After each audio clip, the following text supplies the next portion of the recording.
जब एक new born baby इस धरती पे पहला कदम रखता है तो वहां पे क्या होता है, प्रक्रिया कुछ स्टेज चलती है। समझ गए, वो कैसा डेवलप करेगा, कैसा वो न्यू बॉर्न बेबी कैसा फॉर्मेशन होता है। तो उसके अंदर क्या होता है, वीक चलते मतलब हफ्ता चलते।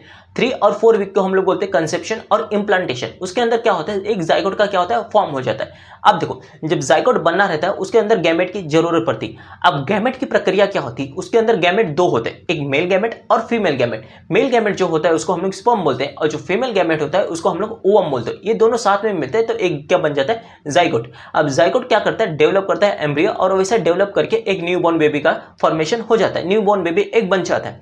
उसके अंदर हम लोग अब बात आएंगे 5वें और 6ठे वीक में। 5वें और 6ठे वीक में अपना जो हृदय होता है, अपना दिल होता है, क्या होता है, उसको ये बीट करना चालू कर देता है। जैसा अपना बीट करेगा फिर उसके बाद छोटे छोटे लिम्स बन जाते हैं। ये धीरे धीरे धीरे धीरे क्या होती है, इसके निर्माण होना चालू हो जाती है। अब बात करेंगे 7वें और 8वें वीक्स में। फेस और लिम्स क्या होते हैं, इसके अंदर फॉर्म हो जाते हैं। जैसा अपना हाथ हो गया, नाक हो गया, मुंह हो गया, ये सब क्या होता है, धीरे धीरे इसके अंदर बनना चालू हो जाते हैं। फिर उसके बाद आता है फीटल पीरियड। ये होता है 9 और 40 वीक का होता है। इसके अंदर बोलते हैं एंड ऑफ फर्स्ट ट्राइमेस्टर। इसके अंदर इसको 9 से 12 हफ्ता लग जाता है। इसको बोलते हैं एंड ऑफ फर्स्ट ट्राइमेस्टर। इसके अंदर क्या होता है, नेल्स बढ़ जाते हैं। फिर उसके बाद अपना ब्रेन जो होता है ये रैपिडली डेवलप करता है। इसके अंदर जो जेनेटिक होते हैं जैसा डीएनए हो गया, ये सब क्या होता है, इसके अंदर फॉर्म हो जाते हैं। 13 से 24 वीक इसको बोलते हैं सेकेंड ट्राइमेस्टर ग्रोथ। इसके अंदर आता है जो बच्चे का हेयर होता है वो ग्रो हो जाता है। फिर जो उसकी आंखें हैं, वो जो छोटी छोटी उसकी आंखें होती है वो खुल जाती है। और एक जो माँ होती है वो मूवमेंट को कैप्चर कर सकती है, वो फील कर सकती है, हाँ बच्चा हमारा मूवमेंट कर रहा है। समझ के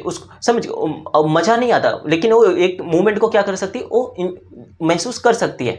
फिर उसके बाद आता है दूसरा वीक, 25 से 28 वीक। उसके अंदर हम लोग बच्चे को देख सकते हैं, महसूस कर सकते हैं, समझ के फील कर सकते हैं। हम लोग बाहर से उसको एक महसूस कर सकते हैं। उसके अंदर मेन चीज होता है जो उसके लंग्स होंगे, जो हार्ट होगा और जो ऑर्गन होते हैं वो क्या होता है, डेवलप हो जाते हैं और वो क्या होता है, एक्चुअली वो फंक्शन करना चालू कर देते हैं। फिर स्लीप हो गया, वेकअप टाइम होगा उनका उठने का, ये सब साइकिल प्रक्रिया उसके अंदर चालू हो जाती है। फिर उसके बाद आता है 29 से 40, उसको वीक में बोलेंगे। 29 से 40 वीक जो होता है उसके अंदर उसका इम्यून सिस्टम डेवलप हो जाता है। फिर उसका हेड जो होता है वो डाउन पोजीशन में आ जाता है। उसके सारे ऑर्गन एक डाउन पोजीशन में आ जाते हैं। तो वो क्या होता है, वहां पे बर्थ होना। अब देखो, जब एक डिलीवरी होती है, जब बर्थ होता है उसको हम लोग पार्चुरेशन बोलते हैं। जब 9वां महीना कंप्लीट हो जाता है तो उसको हम लोग पार्चुरेशन बोलते हैं। कभी कभी कोई प्रक्रिया में क्या हो जाता है, उसको हमने सर्जरी करके निकालना पड़ता है। आप सुन रहे हो ये सर्जरी मेथड, तो वो क्या होता है, बच्चे को कुछ डिफिकल्ट या कुछ ऐसी प्रॉब्लम होती तो वहां पे इमरजेंसी में सर्जरी करके डिलीवरी करना पड़ता है, जिसको हम लोग बोलते हैं पार्चुरेशन। समझ गए। अब जो एक न्यू बॉर्न बेबी है तो सबसे पहला उसका दिल ही बनेगा, इस बात को याद रखना। सबसे पहला क्या बनता है, उसका हृदय।